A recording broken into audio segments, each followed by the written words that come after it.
Okay, అంటే first నుంచి life చూసుకుంటే దేని మీద కన్సిస్టెంట్ గా ఒక సంవత్సరం ఉన్నాను అని ఏమన్నా ఉందా? ఎందుకు లేదు, ఆశలు ఏమో యాక్టింగ్ లో ఎన్ని నేనే రాజు మన నుంచి ఇప్పటివరకు యాక్టింగ్ లోనే ఉన్నామని నేను. కానీ కన్సిస్టెంట్ గా సినిమాలు లేవు కదా. అది నాకు నచ్చితే చేస్తానబ్బా, ఇదే నచ్చితే చేస్తాను, నచ్చకపోతే ఇప్పుడు లిప్ లాక్ సీన్స్ వచ్చాయి నాకు బిగ్ బాస్ నుంచి వచ్చాక, కొంచెం బోల్డ్ క్యారెక్టర్స్ వచ్చాయి. ఇప్పుడు నా ప్రొఫైల్ అంతా చూడు, నేను ఇక్కడే ఉన్నాను కదా, నా ఇన్స్టా ప్రొఫైల్ సంజన అన్నీ అఫీషియల్ అని ఉంటుంది, ఓపెన్ చేసి చూడు, ఒక్క వల్గర్ ఫోటో ఉండదు, ఒక్కటి ఏది ఉండదు. సో నేను యాక్టివ్ కూడా ఉండదు, ఒక పెడితే మంత్లీ 1 or 2 పోస్టులు పెడతా కదా.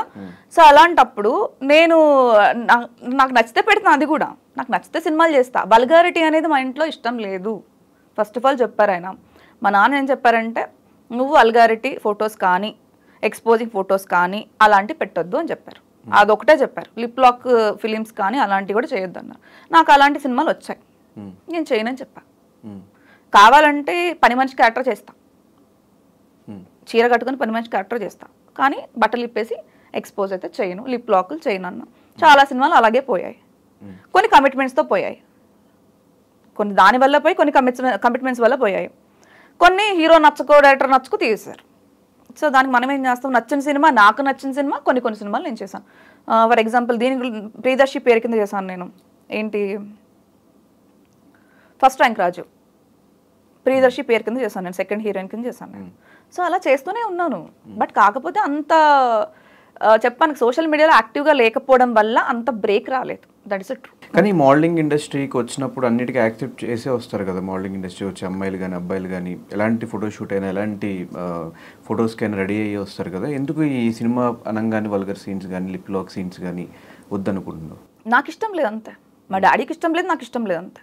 సో దానికి పెద్ద రీజన్ ఏం లేదు. ఇప్పుడు నాకు కంఫర్టబుల్ డ్రెస్ వేసుకుంటే నాకు కంఫర్ట్గా ఉంటుంది, లేకపోతే లేదు. ఇప్పుడు నేను చూసే సినిమా ఏదైనా, నేను చేసిన సినిమా అది మర్డర్ క్యారెక్టర్ అయినా సరే, ఇంకొకటి ఏదైనా సరే, ఏమనాలి క్రూయల్గా ఏదైనా సినిమా పర్లేదు, మా నాన్న చూసి యాక్టింగ్ వరకే చూడాలి, నా బాడీ చూడకూడదు. అది నా రూల్. ఇప్పుడు నేను మోడలింగ్ అంటే మా నాన్నగారు రారు కదా, ఇప్పుడు నేను ర్యాంప్ నడుస్తాను, నేను మా నాన్న రారు కదా. సో నేను అది చెప్తున్నా. ఇప్పుడు నేను సినిమా మా ఇంట్లో పెట్టుకొని చూసుకో, అది లైఫ్ మొత్తం ఉంటుంది నాకు. మా ఇద్దరం కలిసి ఒక ప్రాజెక్టర్లో సినిమా వేసుకొని చూస్తున్నాం. మా నాన్న నా యాక్టింగ్ వరకు నా మొహం చూడాలి, కానీ నా కింద అంటే చూస్తారని తప్పు అనట్లేదు. ఏది కూడా నీ కూతురు వల్గారిటీగా అలా ఉంది అని కనిపించకూడదు అనేది నా కోరిక అంతే. దానికి పెద్ద రీజన్స్ అయితే ఏం లేదు. సో ఈ ఎమ్మెల్యే ఏంటి, ఎమ్మెల్యే క్యాండిడేట్గా ఇండిపెండెంట్గా నుంచోవడం ఏంటి, ఆ ఇంట్రెస్ట్ ఎప్పటి నుంచి పొలిటికల్గా? డాడీకి ఇష్టం అంటే చిన్నప్పటి నుంచి పొలిటికల్ ఫ్యామిలీసే, అంటే చుట్టాలు చాలా మంది ఉన్నారు కానీ మనం చెప్పలేం. ఇప్పుడు గెలవలేదు కొంతమంది ఓడిపోయారు, గట్టిగా డబ్బులు, పొలిటికల్ బ్యాక్గ్రౌండ్ అలా నేనేం చెప్పను కానీ ఎస్ ఉంది, కాస్త కూస్తా ఉంది. సో తాతగారు కూడా ఇలాగ పాలిటిక్స్లో ఉండడం, పెదనాన్నగారు వీళ్ళందరూ పాలిటిక్స్లో ఉండడం. సో ఆ తర్వాత కొంచెం నాన్నగారికి ఉండాలని ఉంది, కానీ భయం ఆయనకి. ఏంటంటే 3 ఆడపిల్లలు ఉన్నాం మేము.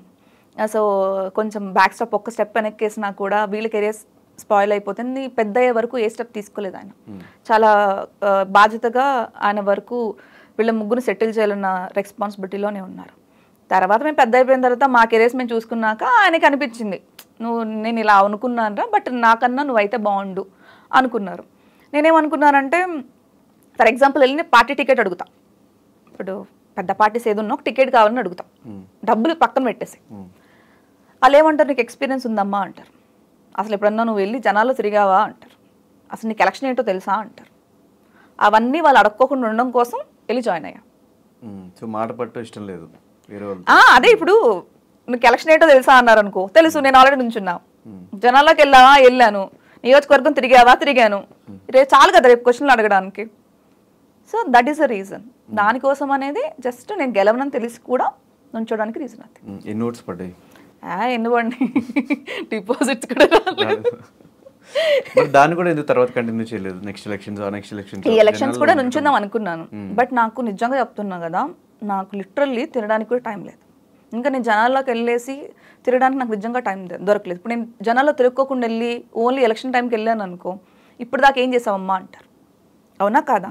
సో నేను సినిమా మీద ఫోకస్డ్ ఉన్నా. సో నాకు అదే టైంకి 2 క్లాష్ అయిపోయినాయి అనమాట. దట్టు వార్ అండ్ వార్గా ఉన్నాయి 2. ఇప్పుడు నేను ఇల్లు మధురయ్యలు పెడితే సో మా ఇంట్లో ఓట్లు తప్ప ఏ ఓట్లు పడవు.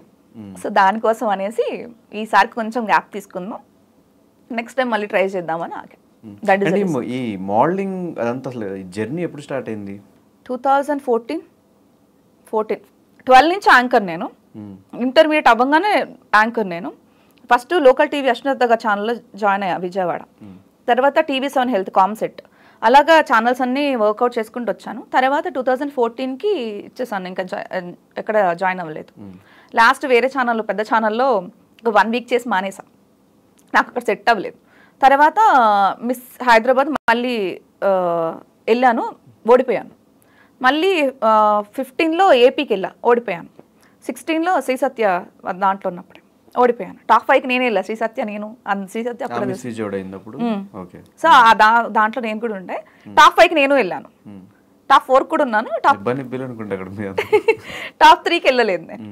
సో వచ్చాను నేను. ఇంకా తర్వాత మళ్ళీ మిస్ హైదరాబాద్ వెళ్ళాను. తర్వాత 2007 miss gold and global competition జరుగుతుంది అమెరికాలో, దానికి అప్లై చేశాను, దానికి వెళ్ళాను. సో దానికి మంచి అవార్డు వచ్చింది నాకు. తర్వాత మిస్ ఏషియా పెసిఫిక్ వచ్చింది మస్కట్లో, అక్కడికి వెళ్ళాను. సో అలాగా నాకు ఏ ఆపర్చునిటీస్ వచ్చాయి అన్నీ యూజ్ చేసేసుకున్నా. తర్వాత మిస్ బిగ్ బాస్ వచ్చింది, నేనే రాజు నేమదురు వచ్చింది మధ్యలో. సో అలాగా డెవలప్ చేసుకుంటాను. ఎక్కడా ఏంటి ఆగిపోయింది కెరీర్ ఏం లేదు, మొత్తం రాకెట్లా దూసుకుపోయింది. ఇది ఒక్కటే నా లైఫ్ లో ఒకటి బ్యాడ్ ఉంది అంటే చెప్పాను కదా, ఎక్స్పెక్టేషన్స్, లవ్, కేరింగ్, ఇవన్నీ లైఫ్లోకి వచ్చింది. అంతే ఎక్కువ పెయిన్ ఇచ్చింది. సో ఆ పెయిన్ నుండి రావడానికి కొంచెం టైం పట్టింది. మోడలింగ్ ఇంట్రెస్ట్ ఎప్పటి నుంచి? అలా ఏం లేదబ్బా, బాగున్నావు చేస్తావా, ఎస్ ఓకే చేద్దాం అంతే. ఓ నేను ఇది అయిపోవాలి అది అయిపోవాలి ఎప్పుడు అనుకోలేదు. అన్ని చోట్ల అప్లై చేసి అన్ని చోట్ల కాంపిటీషన్ పార్టిసిపేట్ చేసి వచ్చినాయి అంతే, వచ్చినాయి తీసుకున్నా, రాని అసలు వెళ్ళలేదు మనం అంతే. ఇంట్లో వాళ్ళు యాక్సెప్ట్ ఎలా చేశారు? ఫస్ట్ లో కొట్టారు కూడా, యాంకర్ అప్పుడు స్టార్ తీసింది మా అమ్మ చీపురు కట్ట పెట్టి. తర్వాత ఇది మారదులే, ఇది ఎంత చెప్పినా వినదు, సో దీన్నే కొంచెం కాపాడుకుందాం అన్న కాన్సెప్ట్లో చేశారు. నేను అదే చెప్తున్నా, నువ్వు ఇందాక అదే అన్నావు. నాకు 2015లోనే హుక్కా పార్లర్ ఉంది ఇక్కడ. అది చాలా మందికి తెలిసి ఉండొచ్చు, చాలా మందికి తెలుసు. ఇండస్ట్రీ వాళ్ళు లేదు, అప్పుడు 2016 బ్యాన్ అయిపోతే తీసేసాను నేను. బట్ అప్పటి వరకు నా హుక్కా పార్లర్ ఉంది. సో అదన్నీ మా నాన్న ఇన్వెస్ట్మెంటే, మా నాన్నగారు ఇచ్చింది. నేను ఇది చేస్తాను, నాకు ఇది కావాలి, నేను ఇది చెయ్యాలి అంటే హీ సపోర్టెడ్ ఎనీ టైం. చేస్తారు, నాకు ఇప్పటికే చేస్తారు. నాకు పెద్ద ఆశలు ఏం లేవబ్బా, ఏమీ ఆశలు లేవు. నా వరకు ఏంటంటే పోయేటప్పుడు నా ఆస్తంతా నేనే తిని చచ్చిపోని అంతే కదా, మరి ఎవరికో ఇచ్చేదాకా నేనెందుకు కష్టపడ్డాం. సో నా ఆస్తంతా నేనే తిని చచ్చిపోవాలి.